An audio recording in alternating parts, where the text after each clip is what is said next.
Ayan, so welcome back po dito sa Denrica at Doy TV Sports at ang ating pag-uusapan ay Gilas versus New Zealand. Mga pa-shoutout at ang future naman ng Gilas, maiksi lang to, no? At kung di pa kayo subscribe na po kayo and like. Okay, yun na nga, ang kanila pong makakabakpakan dito ay ang tall blocks na tinatawag at nakita naman natin kung paano maglaro itong mga to. Sa katunayan, 4 na beses na tayong tinatalo. This time around, sa 5th time, matatalo ba tayo? Kasi by double digits, maka 20 plus ang ginagawang tambak nila sa atin. Pero this time around, mukhang may laban tayo or may laban talaga tayo. Dahil nagawa natin yan versus Latvia at napahirapan natin yung dalawa nating kalaban dyan. Hindi po ba? Isa na dyan yung Brazil. Pero kumpleto po ngayon ang ating lineup. Nandyan si Kai Soto, si Abay, si Lacris Newsam, si J. Perez. Diba? So, si Edu, wala pa po akong update kay Edu dahil ng last, hindi pa siya cleared. Pero good thing na si Kai, sigurado na.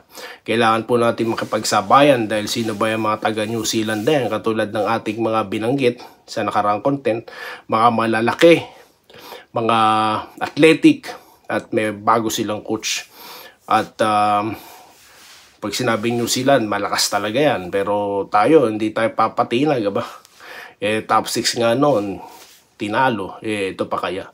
So, hot start lang ang kailangan natin. Parang yung finals na ng Hinebra, kung sino mauna, para hindi tayo naghahabol. So, mga discarding ni Coach Tim ko ng ating aabangan dyan, no? Then, okay, exciting po yan mamaya na. At sigurado talagang gagawin ng lahat ng Gilas kasi nga nasa home court tayo. So mahirap pong dito tayo matalo sa sa ika-5 beses. So mahirap yan. So hindi yan papayag ang ating Gilas. Okay?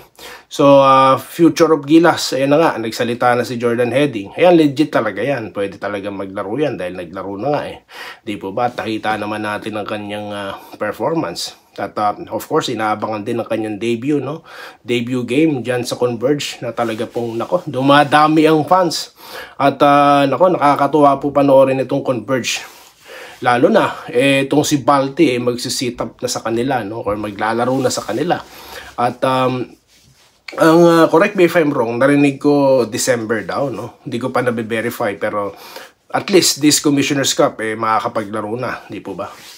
So, yan. Then, nabanggit din natin sa nakaraang content, itong 6'10", di ba? Na si Milan, Brown, yung Phil-Am na 6'10". Inaabangan natin kung mayroon talaga siyang passport talaga, no? Before 16 years old, dahil yan ang mahalaga para siya makalaro. At sabi ko nga, maganda ang nito, maganda ang performance nito sa UAAP. Kita nyo naman, Romy Bumps. May tira sa labas. Then at the same time, marunong gumamit ng laki. Okay? So, yan po. Napakaganda. The future is bright, no? For the Gilas. Kung sakasakali, guys. Okay. So, dito tayo sa shoutout, no? So yung Troy Rosario, sabi ni Jel Arch Gatchalian, sa Hinebra, hindi pala totoo, no, sir? Well, ako kasi naniniwala na possible po si Troy sa Hinebra. Yun na nga lang, confirmation po talagang hinahanap ko, yung talagang from the management, no? Sinundan ko yung yung kwento na yan hanggang sa magde-decision siya. Kaso hanggang ngayon wala pa So yung mga iba pang mga lumalabas na source katulad ng nung game 2 pa daw pumirma, hindi ko na sinundan yun. So hanggang dito lang po ako sa na expected ko Hinebra siya, no? Kakaumay nga fake news nila, sabi po ni Antonio Estacio, no? JR Garampil, no? Lagi ka may kaaway, boss. Di ka naman inaano na ibang channel. Well, sino bang may sabing inaaway ko sila? Di po ba? Hindi naman Diba? Hindi naman. Kita nyo naman, lap trip lang tayo.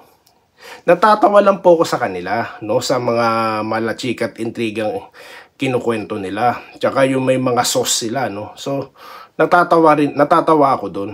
Tignan nyo, ni isang media, wala pa nagpipick up. So, hindi ko po sila inaaway, no? Correction, no? Natatawa lang po talaga ako sa, sa galawan nila, no?